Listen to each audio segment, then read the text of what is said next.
Assalamualaikum warahmatullahi wabarakatuh. Nama saya Novianti, mahasiswa PPG Angkatan 2 dalam jabatan tahun 2020 dari Prodi Sejarah Indonesia. Hari ini, tanggal 23 November 2020, saya akan melakukan praktek pembelajaran untuk video UKIN.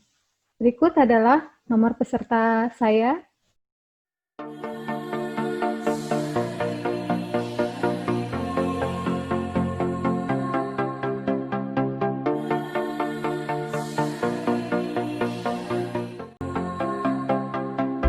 Assalamualaikum warahmatullahi wabarakatuh.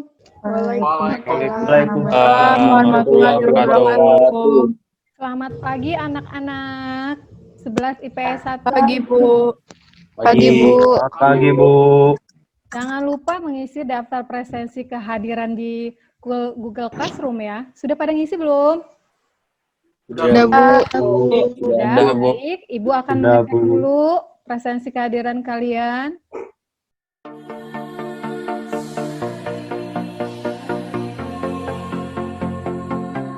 Alhamdulillah peningkatan sekali ya untuk hari ini yang hadir. Nah, mudah-mudahan pada minggu berikutnya ini terus bisa tetap dipertahankan. Nah, sebelum memulai pembelajaran, suara Ibu terdengar jelas tidak di kalian? Jelas banget, Ku. Jelas, Bu. Jelas, Bu. Jelas. Untuk gimana dengan sinyal jaringan kalian? Bagus apa enggak? Ada kendala? Bagus. Bagus ya. Berarti mudah-mudahan proses pembelajaran kita hari ini juga akan berjalan dengan lancar. Sebelum memulai pembelajaran, ada baiknya kita berdoa terlebih dahulu sesuai dengan agama dan kepercayaan kita masing-masing. Nah, Ibu minta Ketua Kelas Habib untuk memimpin doa pada pagi hari ini. Silakan Habib. Assalamualaikum warahmatullahi wabarakatuh. Selamat pagi semuanya. Waalaikumsalam warahmatullahi wabarakatuh. Pagi. Sebelum kita mengawali pada pembelajaran hari ini, marilah kita sejenak berdoa. Berdoa menurut kepercayaan masing-masing. Berdoa dimulai. Selesai. Terima kasih Habib sudah memimpin doanya. Agar pembelajaran hari ini lebih bersemangat, maka Ibu akan menampilkan video motivasi supaya kalian termotivasi untuk lebih bergairah lagi mengikuti pembelajaran hari ini. Silakan ya disaksikan video motivasi ini. Bagaimana, sudah tampak videonya di layar? Sudah kelihatan, Bu. Sudah, Bu. Sudah ya? Oke, kita mulai nontonnya.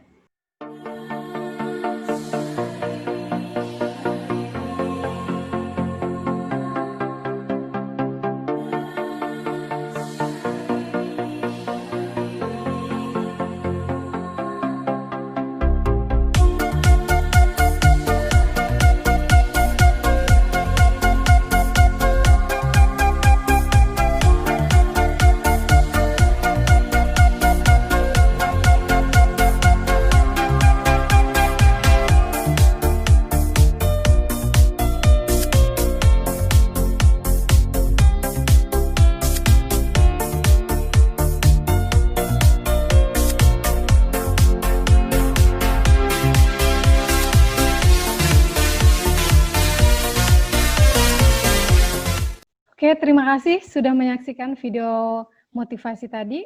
Bagaimana? Bagus nggak? Bagus banget, Bu. Bagus. Bagus banget, Bu. Sekarang siapa yang bisa mengambil nilai karakter apa yang terkandung pada video motivasi tadi? Bu. Oke, silakan. Wahyu. Gini, Bu, Indonesia itu kan terdiri dari banyaknya perbedaan atas agama, budaya, dan suku. Tapi tetap satu, Bu, yaitu Indonesia, Bu. Oke, keren ya. Tetap satu, yaitu Indonesia. Oke, jadi tadi video motivasi tadi berkaitan dengan materi kita hari ini, yaitu tentang cinta tanah air atau nasionalisme. Nah, pada pertemuan minggu yang lalu, kita sudah mempelajari materi mengenai paham-paham besar di dunia. Di antara kalian masih ada yang ingat nggak paham-paham besar yang kemarin kita sudah pelajari itu apa saja? Saya, Bu. Oke, silakan. Hotibul. Minggu kemarin kita mempelajari tentang paham nasionalisme, liberalisme, dan sosialisme, Bu. Oke, 3 ya, Hotibul menyebutkan. Benar sekali. Setelah itu, baru 3. Ada lagi paham-paham besar lainnya? Yang kalian masih ingat? Yang saya, kita pelajari? Oke, siapa? Kayla. Ya. Silakan, Iya. Oke. Ada demokrasi dan pan-islamisme, Bu. Oke, bagus ya. Kalian masih mengingat materi pembelajaran pada minggu yang lalu. Nah, pada hari ini kita khusus untuk mempelajari materi nasionalisme di Asia Afrika. Ibu akan menampilkan slide PPT. Silakan kalian simak. Tujuan pembelajaran materi nasionalisme di Asia Afrika. Melalui kegiatan pembelajaran menggunakan model problem-based learning dengan pendekatan saintifik, peserta didik dapat KD pengetahuan yaitu menganalisis perkembangan gerakan nasionalisme di Asia Afrika. KD keterampilan menyajikan hasil analisis tentang perkembangan nasionalisme di Asia Afrika dalam bentuk portofolio dengan rasa ingin tahu, tanggung jawab, disiplin selama proses pembelajaran, bersikap jujur, percaya diri, pantang menyerah, serta memiliki sikap responsif. Responsif adalah berpikir kritis dan proaktif, kreatif, serta mampu berkomunikasi dengan baik. Indikator pencapaian kompetensi yang harus kalian tempuh untuk hari ini yaitu terdiri dari IPK pengetahuan. Yang pertama, kalian dapat menjelaskan faktor penyebab lahirnya nasionalisme di Asia Afrika. Yang kedua, menganalisis faktor penyebab timbulnya nasionalisme di India. Yang ketiga, menganalisis perkembangan gerakan nasionalisme di India. Yang keempat, menganalisis faktor penyebab timbulnya nasionalisme di Jepang. Yang kelima, menganalisis perkembangan gerakan nasionalisme di Jepang. Yang keenam, menganalisis faktor penyebab timbulnya nasionalisme di Mesir. Dan yang ketujuh, menganalisis perkembangan gerakan nasionalisme di Mesir. Untuk keterampilan, yang diharapkan KD-nya yaitu IPK-nya adalah menyajikan hasil analisis tentang perkembangan nasionalisme di Asia Afrika dalam bentuk portofolio. Jadi nanti kalian akan diberikan LKPD dan setelah berdiskusi, LKPD akan diserahkan, kalian mengumpulkannya di laman tugas Google Classroom, itu akan Ibu anggap sebagai portofolio. Sebagai stimulus, silakan kalian melihat gambar-gambar tokoh berikut. Ini ada gambar 3 tokoh. Nah, siapa di antara kalian yang mengetahui ini tokohnya siapa dan konsep pemikirannya apa? Saya, Bu. Fadlan, Bu. Silakan, Fadlan. Gambar pertama itu Mahatma Gandhi. Konsep pemikirannya antara lain tentang ahimsa, hartal, dan swadesi, Bu. Fadlan benar, tapi Mahatma Gandhi itu 4 konsep pemikirannya. Kurang 1. Kira-kira siapa lagi nih yang mengetahui 1 lagi konsep pemikiran dari Mahatma Gandhi? Dian, Bu, tahu. Satyagraha, Bu. Satyagraha. Oke, lengkap ya. Jadi ada 4 ajaran Mahatma Gandhi. Kemudian yang sekarang itu ada 2 tokoh lagi, tokoh kedua dan tokoh ketiga. Siapa lagi nih yang tahu gambar ini tokohnya siapa? Saya, Bu, Rahma. Silakan, Rahma. Tokoh yang selanjutnya itu ada Kaisar Meiji dan konsep pemikirannya adalah melakukan restorasi Meiji. Oke, ini ya yang ketiga ya. Ini adalah Iya. Meiji dengan restorasi Meiji. Oke, benar. Ini yang tokoh kedua ada yang tahu? Belum? Kalau belum nanti silakan kalian bisa melihat media pembelajaran ya di laman forum Classroom.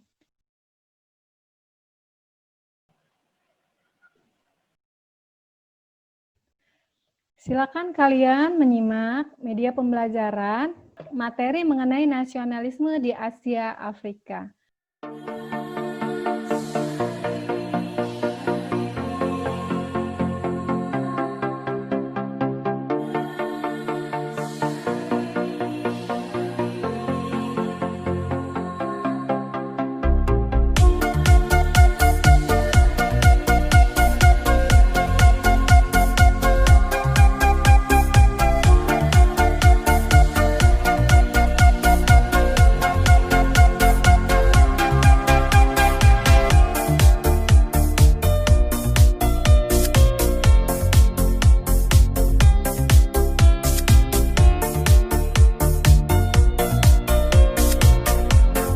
Kalian sudah membaca media pembelajaran yang Ibu kirim di forum Classroom ya? Iya, Bu. Iya, Bu.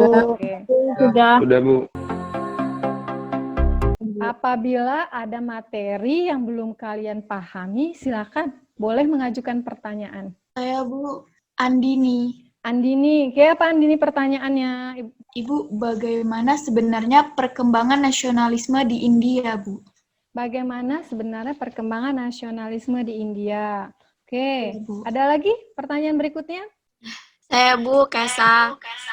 Kesya, ya apa Kesya pertanyaannya? Saya ingin tahu perkembangan nasionalisme di Jepang.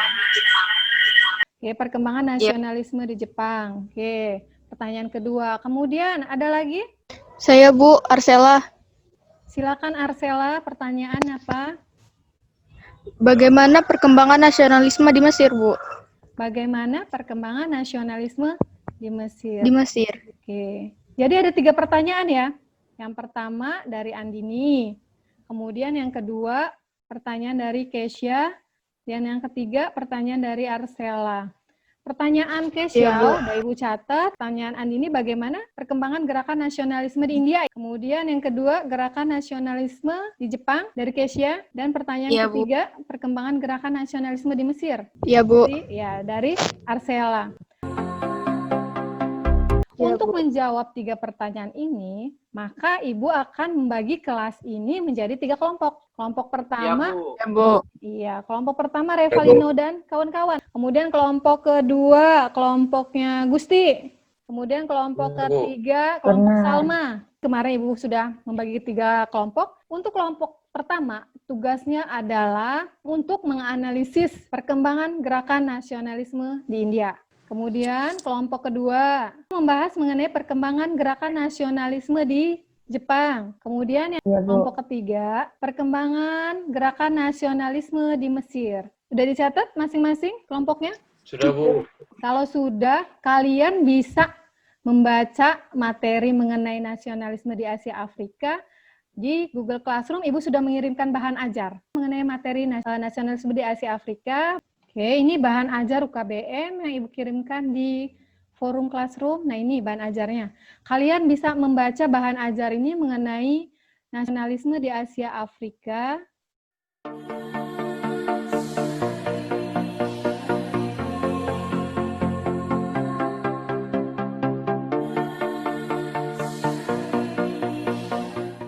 Nanti dibaca UKBM-nya ya. Iya, Bu. Iya, Bu. dibaca. Terus bukan hanya UKBM, kalian juga bisa mendownloadnya dari internet, mencari-cari materi mengenai nasionalisme di Asia Afrika. Nah, sekarang silakan kalian berdiskusi dengan kelompoknya masing-masing. Setelah berdiskusi, nanti kalian mengumpulkan hasil diskusinya, LKPD-nya di forum laman tugas Google Classroom. Nah, itu akan Ibu jadikan sebagai portofolio. Nah, untuk tugas diskusinya hari ini ada pertanyaan? Ya, kalau sudah jelas, silakan kalian berdiskusi dengan kelompoknya masing-masing. Ibu beri waktu 15 menit. Setelah 15 menit, kita akan memasuki sesi presentasi. Nah, presentasi nanti silakan kelompok 1, 2, dan 3 melakukan presentasi, tapi sebelum itu silakan kalian berdiskusi dengan kelompoknya masing-masing ya. Oke? Silakan anak-anak boleh. Baik, Sekarang Bu. silakan boleh meninggalkan room ini dan untuk berdiskusi dengan kelompoknya masing-masing. Nanti melalui WA, melalui Ibu akan membimbing kalian dalam diskusi. Oke? Iya, Bu. Ya. Assalamualaikum warahmatullahi wabarakatuh. Waalaikumsalam. Warahmatullahi Jadi kali ini kita ingin berdiskusi mengenai nasionalisme India yang diberikan oleh Bu Novi. Untuk kali ini, udah pada tahu belum sih bagaimana sih latar belakang dan perkembangannya nasionalisme India? Latar belakangnya itu gerakan nasionalisme di India itu muncul pada tahun 1855 yang ditandai dengan All Indian Congress atau Kongres. Nah, Kongres itu adalah sebuah majelis kerakyatan yang di dalam itu terdapat wakil-wakil rakyat dari golongan Hindu, Buddha, dan Islam. Nah, tokoh-tokoh yang terkenal itu antara lain Mahatma Gandhi, Ali Lipit Khan, Jawaharlal Nehru, Muhammad Ali Jinnah, Benji Tilak, dan Janerbi. Jadi gitu latar belakang munculnya nasional. Jadi gitu ya, latar belakangnya. Terus kalau yang timbulnya nasionalisme di India ada yang tahu nggak? Nah, jadi timbulan nasionalisme di India itu yang pertama ada perbaikan nasib rakyat oleh pemerintah Inggris setelah pemberontakan sepoi tidak kunjung datang, sehingga rakyat India lah yang harus bergerak sendiri. Dan yang kedua ada hanya orang-orang Inggris lah yang duduk di pemerintahan, sedangkan orang-orang India tidak diperkenankan ikut serta. Yang ketiga, kebudayaan Barat yang dipaksakan oleh Inggris menimbulkan reaksi keras dari rakyat India yang ingin tetap mempertahankan kebudayaan India asli. Kebudayaan Barat dianggap terlampau materialistis, padahal kebudayaan India lebih mementingkan kejiwaan dan kerohanian. Keempat, muncullah kaum terpelajar yang telah mengenyam pendidikan Barat. Mereka telah mengetahui apa itu liberalisme, demokrasi, dan nasionalisme. Dan yang terakhir, pemberian status dominion Kanada tahun 1867 menimbulkan keinginan bangsa India untuk memperoleh status yang sama. Oh, jadi ada 5 poin ya dari timbulnya nasionalisme India.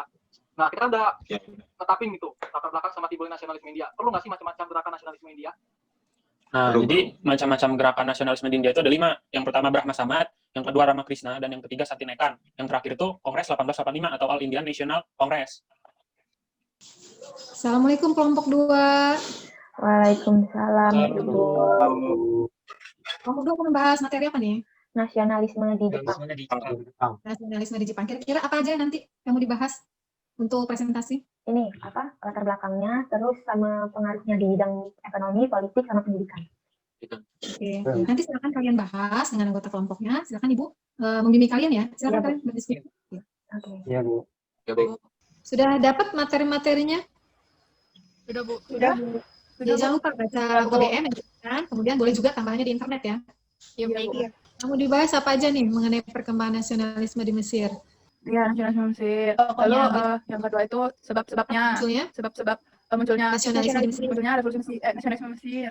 Ada tokoh-tokohnya, Bu. Assalamualaikum anak-anak.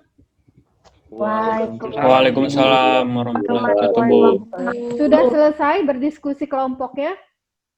Ya, Sudah, Bu. Alhamdulillah sudah, Bu. Tugas LKPD sudah dikumpul di laman tugas classroom? Sudah, Bu. Sudah, Bu. Oke. Kalau sudah, kita memasuki sesi presentasi.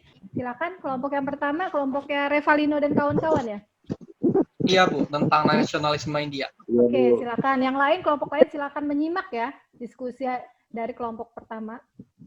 Baik, Bu. Oke, silakan kelompok 1, Revalino. Baik, Bu. Jadi saya dari kelompok 1, yaitu perwakilan dari kelompok 1 mengenai nasionalisme India. Nama saya Revalino Gubernati. Untuk kali ini kami akan membahas mengenai nasionalisme India. Yang pertama kami akan membahas latar belakang nasionalisme India. Latar belakang nasionalisme India itu ditandai dengan gerakan nasionalisme di India yang muncul pada tahun 1885 dengan ditandai berdirinya All India National Congress atau biasa disebut Kongres. Kongres adalah semacam majelis kerakyatan yang di dalamnya terdapat wakil-wakil dari golongan Hindu, Buddha, dan Islam. Tokoh-tokohnya yang terkenal antara lain Mahatma Gandhi, Ali Liquid Khan, Jawaharlal Nehru, Muhammad Ali Jinnah, B.G. Tilak, dan Ban Mirji. Kemudian kami menetapkan ada 5 poin mengenai timbulnya nasionalisme India. Yang pertama, yaitu perbaikan nasib rakyat oleh pemerintah Inggris setelah pemberontakan Sepoy yang tidak kunjung datang, sehingga Indialah yang harus bergerak sendiri. Yang kedua, hanya orang-orang Inggris yang duduk di pemerintahan, sedangkan orang-orang India tidak diperkenakan ikut serta. Yang ketiga, kebudayaan Barat yang dipaksakan oleh Inggris menimbulkan reaksi keras dari rakyat India yang ingin tetap mempertahankan kebudayaan India asli. Kebudayaan Barat dianggap terlampau materialistis, padahal kebudayaan India lebih mementingkan kejiwaan dan kerohanian. Yang keempat, munculnya kaum terpelajar yang telah mengenyam pendidikan Barat.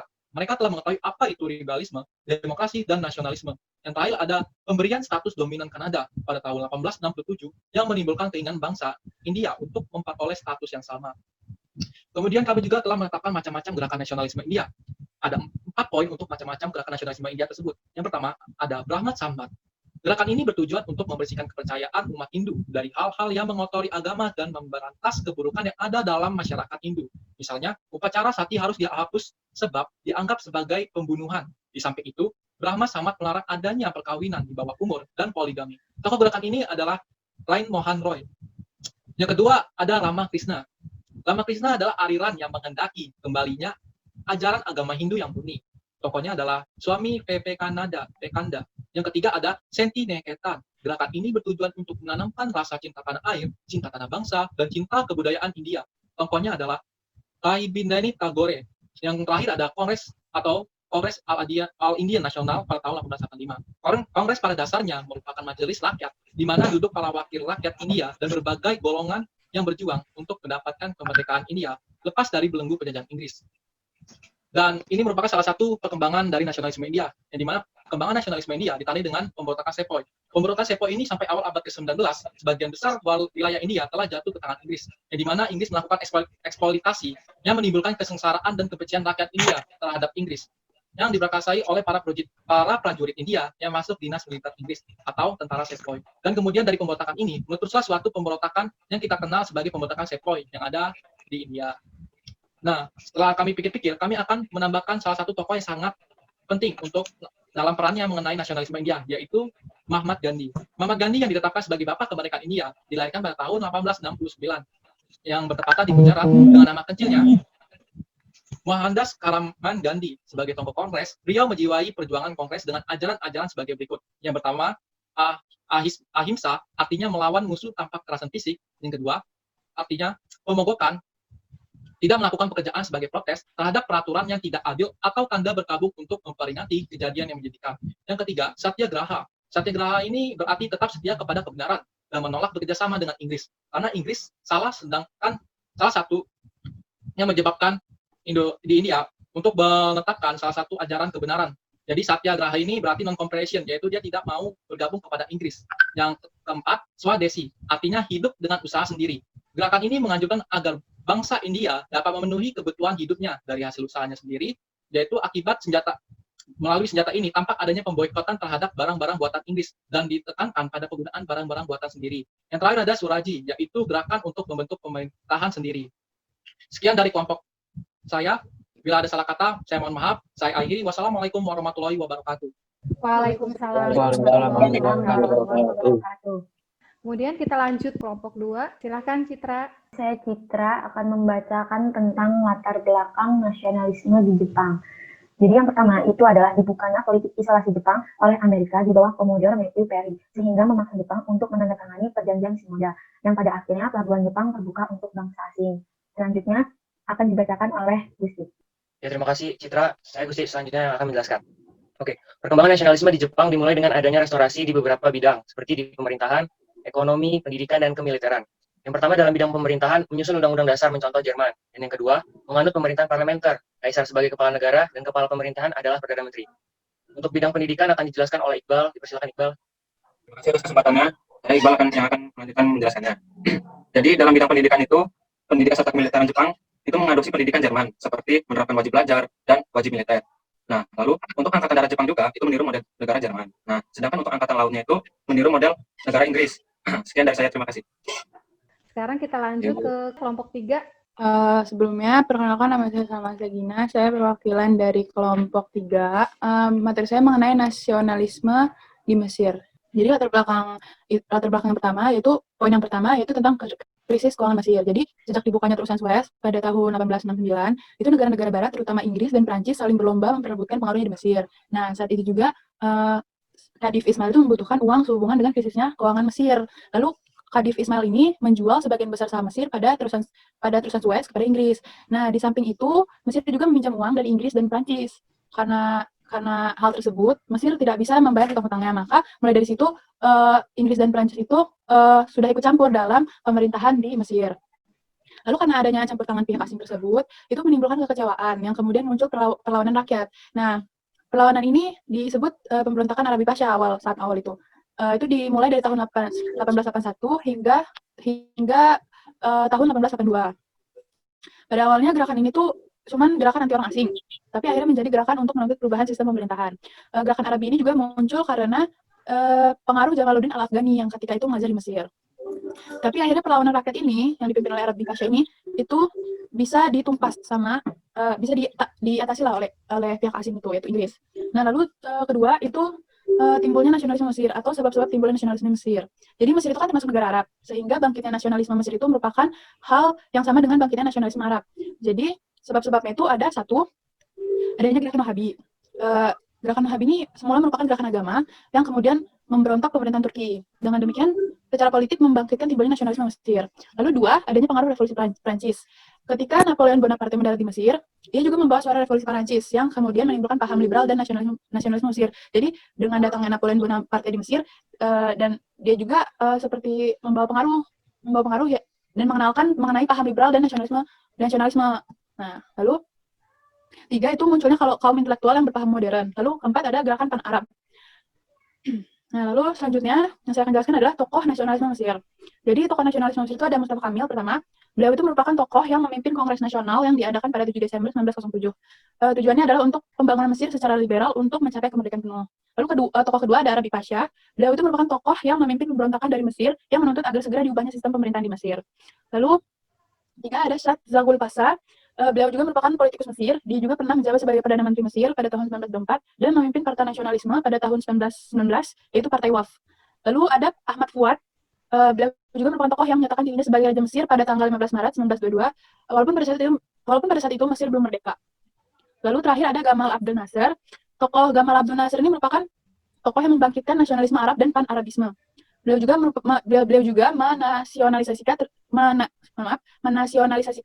terusan Suez yang mengakibatkan krisis Suez yang membuat Mesir berhadapan dengan Prancis, Inggris, dan Israel. Lalu Akhirnya krisis itu berakhir dengan keputusan dunia internasional yang menguntungkan Mesir serta Turki dan Suez berada dalam kedaulatan Mesir. Nah, selanjutnya yang saya akan jelaskan ialah perkembangan nasionalisme di Mesir. Jadi pada tahun 1882 itu muncul pemberontakan Arabi Pasha kan, yang dipengaruhi paham Jamaluddin Al-Afghani. Nah, pemberontakan ini merupakan tonggak nasionalisme di Mesir yang menuntut agar segera diubahnya sistem pemerintahan di Mesir. Nah, tuntutan ini tuh dianggap membahayakan posisi Inggris di Mesir. Nah, sebagai antisipasi mereka, dengan cepat Inggris segera mengirimkan pasukannya untuk menyerang Arabi Pasha. Nah, desakan ini membuat Arabi Pasha tuh menyerahkan diri akhirnya dan mengakui kekalahannya dari pihak Inggris. Sejak saat itu, Inggris memegang kekuasaan penuh di Mesir. Tapi walaupun Arabi Pasha telah tertangkap, namun cita-citanya tuh terus diperjuangkan gitu oleh para tokoh nasionalis. Hal itu tuh mulai nampak dari diadakannya Kongres Nasional di bawah Mustafa Kamil dengan bertujuan untuk mencapai kemerdekaan secara penuh. Tapi lagi-lagi Inggris itu berkehendak lain. Mereka mulai melucuti tubuh Kongres dengan menangkap dan membuang tokoh-tokohnya. Tetapi tindakan Inggris tersebut tidak membuat takut para tokoh nasionalis. Dengan munculnya partai WAF pada tahun 1919 di bawah pimpinan Zagul Pasha, itu menandakan bahwa semangat nasionalisme di Mesir itu masih tetap berkobar. Pada 1918 di bawah pimpinan Zagul, kaum nasionalis menuntut agar Mesir diberikan kemerdekaan penuh. Nah, untuk kelompok lain setelah kalian menyaksikan presentasi kelompok 1, 2, dan 3, kira-kira ada yang mau bertanya atau memberi tanggapan? Saya Bu Angelina. Pertanyaan saya adalah, mengapa Mahatma Gandhi dalam perjuangannya harus menggunakan ahimsa atau tanpa kekerasan gitu? Oke, saya Revalina Gumegwanti dari perwakilan kelompok 1. Alasan mengapa Mahatma Gandhi menggunakan cara ahimsa tanpa kekerasan dalam memperjuangkan kemerdekaan India dari kolonialisme Inggris. Jadi, ajaran ini merupakan ajaran yang menyerukan kepada seluruh umat manusia untuk menjunjung tinggi semangat tanpa kekerasan dalam setiap tingkah laku kehidupannya. Dalam hal ini, Mahatma Gandhi ingin menunjukkan bahwa kemerdekaan tidak hanya dapat diraih dengan kekerasan, melainkan dengan berbagai cara tanpa harus melibatkan kekerasan yang akhirnya akan membuat saling serang dan menyakiti. Kemudian untuk kelompok lain, masih ada yang mau menanggapi atau memberikan pertanyaan untuk kelompok-kelompok yang sudah presentasi tadi? Saya Najwa dari kelompok 3 ingin mencoba menanggapi hasil diskusi dari kelompok 2. Jadi, pada intinya, semua pembaruan dan kemajuan yang dicapai oleh Jepang merupakan hasil restorasi Meiji, baik dalam bidang pemerintahan, pendidikan, dan kemiliteran. Tepat sekali apa yang dikatakan oleh Najwa, bahwa dengan adanya restorasi Meiji, Jepang kemudian muncul sebagai negara industri. Dari negara industri, kemudian Jepang terdorong untuk menjadi negara imperialis karena kebutuhan akan kepentingan industrinya. Nah, diskusi hari ini sudah sangat baik. Semua sudah menyampaikan pendapatnya pada saat presentasi. Nah, Ibu minta sebagai kesimpulan, siapa di antara kalian yang bisa menyimpulkan apa hasil dari materi kita hari ini? Saya Bu Reja. Oke, silakan Reja. Apa kesimpulannya? Jadi kesimpulannya menurut saya, nasionalisme Asia Afrika itu muncul dari golongan-golongan terpelajar yang terpengaruh oleh paham-paham besar seperti nasionalisme, liberalisme, sosialisme, demokrasi, dan pan-islamisme, Bu. Yang dijelaskan oleh Reja sudah benar ya. Jadi paham-paham seperti nasionalisme, liberalisme, sosialisme, demokrasi, dan pan-islamisme yang terjadi di Eropa ternyata pengaruhnya merambah sampai ke wilayah Asia Afrika. Dan ini memberikan kesadaran kepada bangsa Asia Afrika untuk segera memperoleh kemerdekaannya. Nah, sebagai umpan balik pada pembelajaran hari ini, Ibu ingin mengetahui sejauh mana kalian mengetahui pembelajaran hari ini, maka kalian silakan mengikuti kuis.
Ya, sebagai refleksi, Ibu minta salah satu direfleksikannya.